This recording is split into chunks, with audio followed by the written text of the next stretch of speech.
రెడ్డిగా detail చూస్తే రైతుల ఖాతాల్లో రైతు భరోసా సొమ్ము జమ కావడంతో రైతులంతా హర్షం వ్యక్తం చేస్తున్నారు. ఈ సందర్భంగా Adilabad Congress party assembly judge కంది శ్రీనివాసరెడ్డి శ్రేణులతో కలిసి తన క్యాంపు కార్యాలయ ప్రాంగణంలో రైతు భరోసా సంబరాలు జరుపుకున్నారు.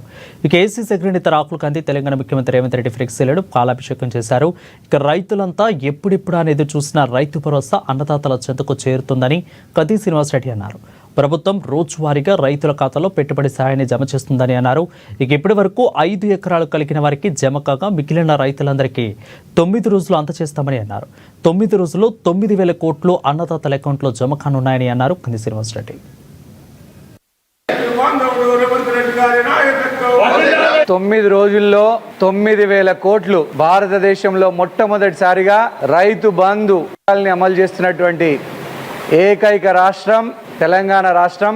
కాంగ్రెస్ ప్రభుత్వం మా నాయకుడు రాహుల్ గాంధీ గారి నాయకత్వంలో, ప్రియతమ ముఖ్యమంత్రి రేవంత్ రెడ్డి గారి నాయకత్వంలో గతంలో 21,000 కోట్ల రూపాయలు ఏకకాలంలో రుణమాఫీ చేసినటువంటి ఏకైక రాష్ట్రం కాంగ్రెస్ ప్రభుత్వం అధికారంలో ఉన్నటువంటి తెలంగాణ రాష్ట్రం. ఈ రోజు 9 రోజుల్లో 9,000 కోట్లు.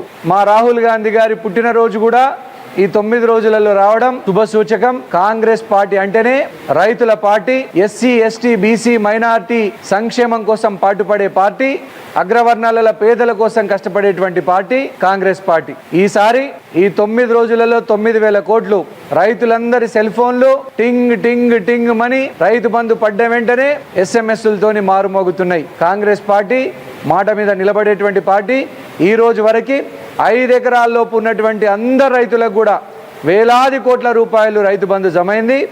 ఇలాంటి రైతు సంక్షేమ పథకాలను అమలు చేస్తున్నటువంటి కాంగ్రెస్ పార్టీ 10 ఏళ్ళు తెలంగాణ రాష్ట్రంలో అధికారంలో ఉండడం ఖాయం.